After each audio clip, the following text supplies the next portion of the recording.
Can we design and 3D print high-end tabletop gaming accessories that not only look better, but also just work better than anything else on the market? I think that there might be a way to do it by using magnets in a way that I've never seen done before.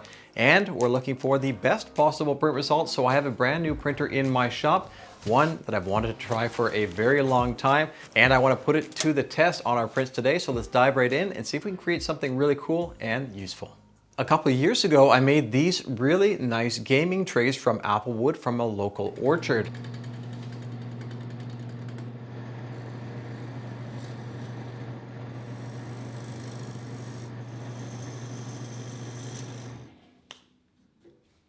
But not everyone has woodworking tools to make something like these. And although they work great, they're also missing some important features. So we're going to switch over to 3D printing instead, which will make it so that whatever we come up with can be made by just about anybody with a 3D printer at home. And when we're done, there will be links below for you to print it yourself if you like. For the shape, originally I was thinking squares, and that would be okay, but there's a lot of wasted space and sharp, abrupt corners. Circles are also pretty good, but then we end up with these voids between them, and that's a place for things to fall down and get stuck. It probably makes the most sense to have a hexagonal shape because they nest so well. I also can't really explain what makes the hexagon look so good. Maybe it's because we have this subconscious OCD and a perfect nested pattern is just so satisfying. Regardless of why, I think it is just the best option here. They also need to be the right size, not too big, not too small, the Goldilocks zone for tokens of all kinds. If you have some ideas to make this product even better as well, write them down below and I can always follow up with an updated version. So here's what I've come up with so far. I have a hexagonal shape, a smooth bowl inside. They come together both with magnets adjacent to each other and also stacking in the height. But I don't want to see the magnets and I also don't want to insert them during the print. It's just a bit risky. There needs to be a simple and quick way to finish these up after it comes off of the printer though. I have a bit of an idea of how to do this, but I'm actually not sure if it's going to work yet. But if it does, I think it's going to be pretty cool. I think the best way to set this up with the most control and least amount of steps is to create the shape using a revolve first. So I'm going to be drawing out a bowl shape. And then I was thinking that if we stack them using the magnets, I'd like to prevent that sliding motion or slipping motion. So having a bit of a raised tapered area towards the top, which I think can also help us a little bit when we get our thumb on the edge and gripping that to pull a token out. If I offset that shape just a small amount and then I can pattern it down, that will be how these parts kind of stack together and lock together quickly and tightly, and we don't need to worry about the magnets now sliding apart from each other. For the magnets, I was originally thinking to use cylindrical magnets, but I ordered these rectangular magnets for a project and they were just too small, and they were really cool to me because the poles are on the faces rather than on the ends. And basically they're the same as a disc magnet except the ends are flat, and because of that we can have pretty good attraction on the ends or on the sides as well. And I think that's going to work perfectly here. These are just a bit too small for this project, but it does show how they work, so I've gone ahead and ordered something that's larger.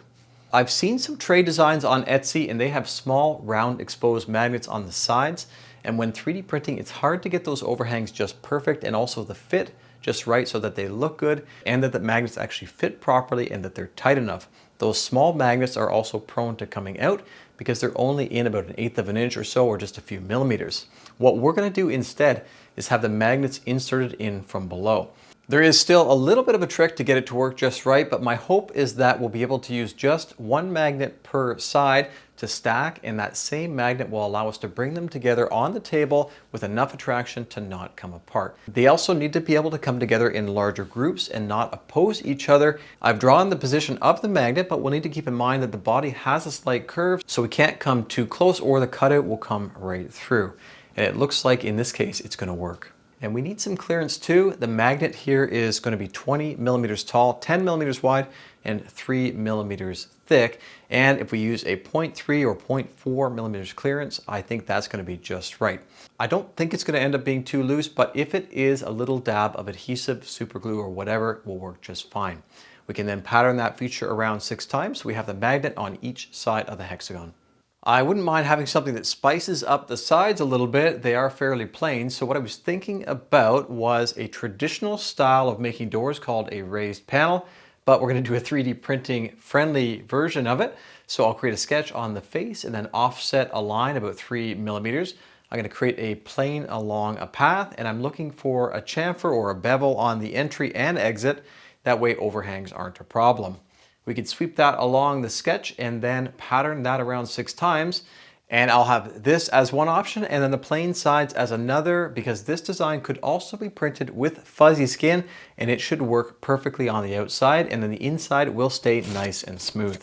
I think we're just about ready to print, so let's set up that new printer. This is the Prusa Mark IV's, and it was sent to me by Prusa to test out. So thank you very much, Prusa.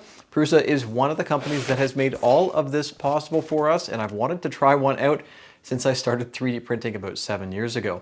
But no, instead of buying something good from the start, I bought the cheapest Anet A8, which was a really bad clone from acrylic, which took me 3 hours to assemble and had an exposed power supply, and I ended up with a wobbly fire hazard when I was done.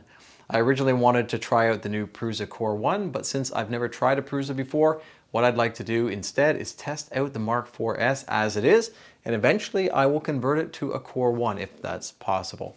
They've also sent me the enclosure because I print mainly structural parts, and it should help quite a bit on those heavy duty prints. And my shop also has woodworking tools and metalworking, and those create a lot of dust. It's a good idea to have an enclosed printer in that case to keep the dust off of the working parts of the printer. Once I've used this printer for a little while, I will do a full review if you'd like to see one. So let me know in the comments down there and I can start to get organized for that. And since I'm using a Prusa printer, I may as well use Prusa Filament as well. Prusa has always made some of the highest quality filament out there, so let's see what kinds of results we can get with a high-end printer and a high quality filament as well. The settings are pretty flexible, but I would recommend thinner layer lines to get a nice smooth inside, so I'll be printing with a 0.16 millimeter layer height for everything.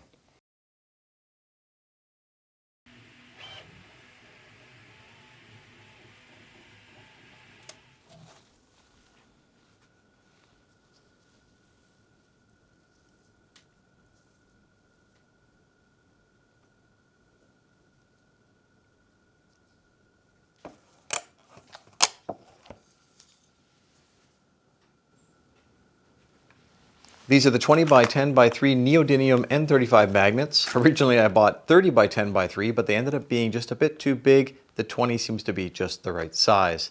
The slot is just a little bit too large, so I added a dab of super glue to make sure that they stay in place. And on the next print, I will shrink this down just a little bit to see if I can get a bit tighter fit. What we're looking for the magnets is opposing, then attracting, opposing, attracting, opposing, attracting.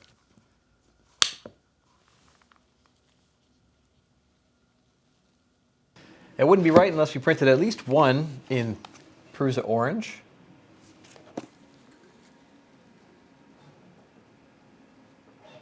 So I have a total of 4 printed. I've got 3 more that I'm going to print shortly. And this is kind of the point where this can all go wrong. And it's pretty easy to go wrong. I've found that, especially if you have more sets of magnets around, this thing can turn around on you and be facing the opposite direction. You won't even know it. So what I have is a piece of steel here. I'm just going to set it down. It doesn't matter whether it's north or south. It just matters that they're all in the exact same orientation. And as I pull one off, I'm just going to mark the top. Always the top in red. And I'm going to go through and do 3 red out. And then I'll go through and do 3 red in. I'm being really careful because there is no way to get these out. You'd have to drill a hole through.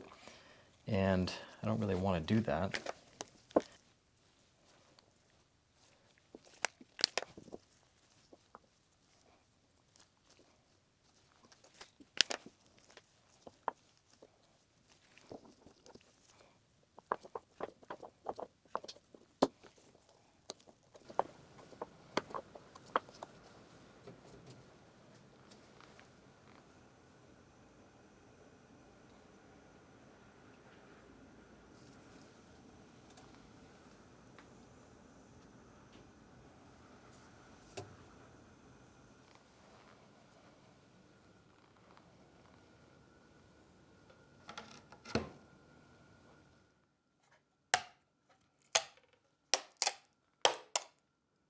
I was originally printing these with the brim, but these can be printed with no brim.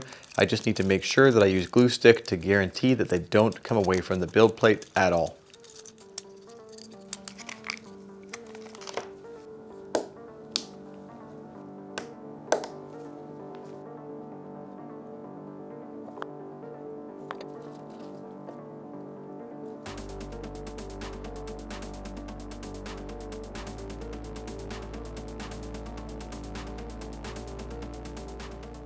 So I'm pretty happy with how these turned out.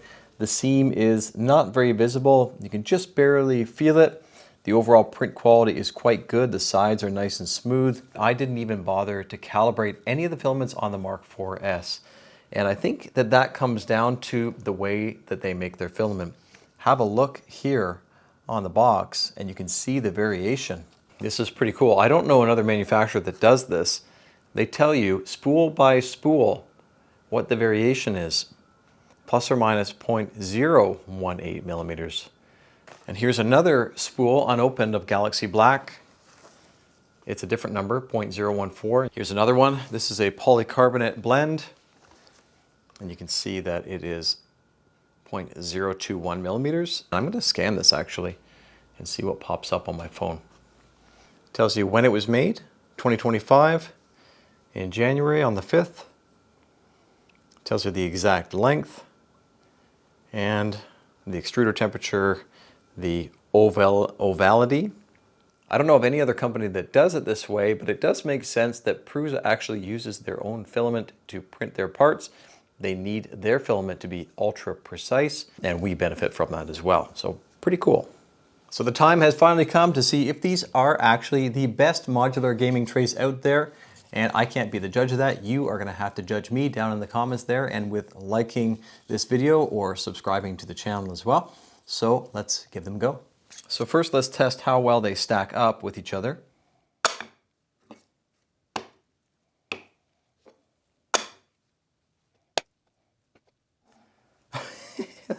That is awesome. Look at that. Look at it, automatically rotates. That is so cool.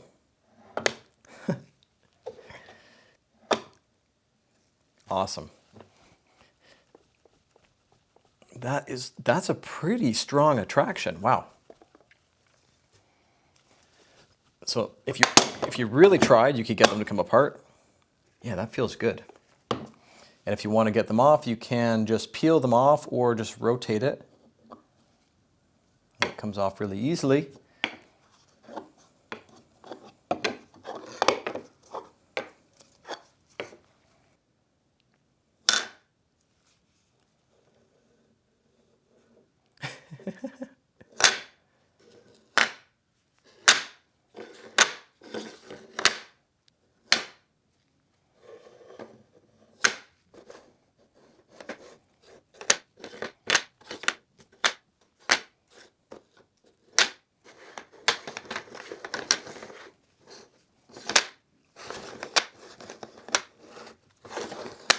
And you can see this little lip design here that helps to get your thumb on the edge and be able to peel or pull those tokens out of there. The curves on the outside really are just to eliminate the sharp edges there, and that helps to prevent any damage on the edge. But if you happen to drop this on your foot or something, it's not going to hurt quite as much. So if you like these, you're definitely going to want to make at least 7.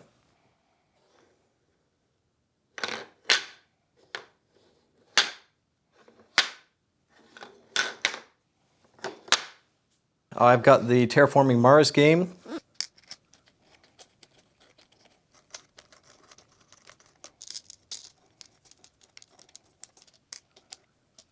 So I don't know if I can stack all these with everything inside. Some of these look like there's no problem, but this one and this one, there's a lot in here.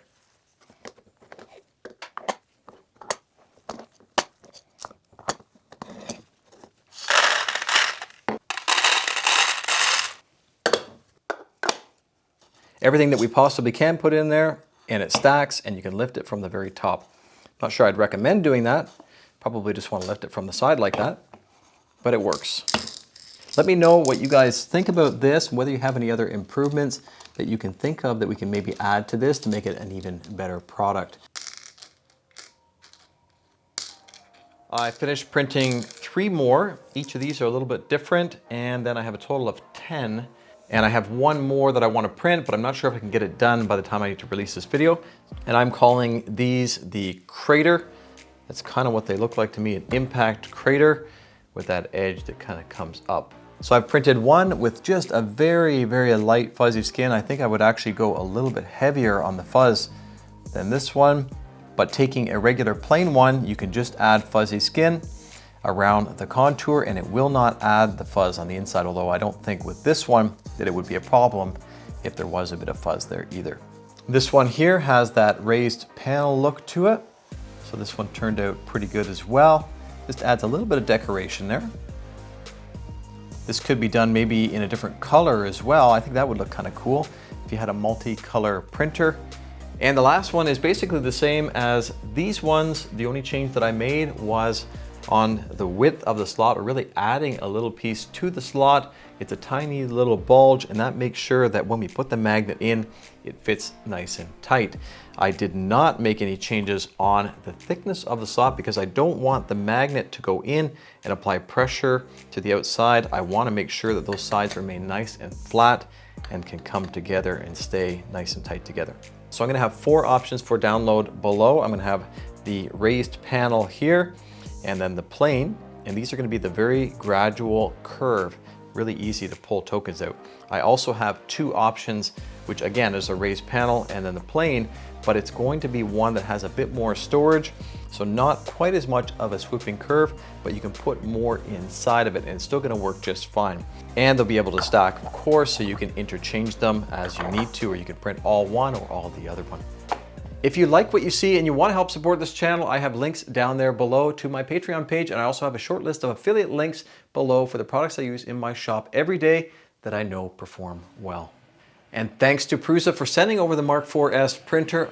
I thought I was done with bed slingers for a bit there, but Prusa quality did not disappoint, so you'll be seeing more of this printer in my upcoming videos too. Thanks for watching, take care, and we will see you on the next one.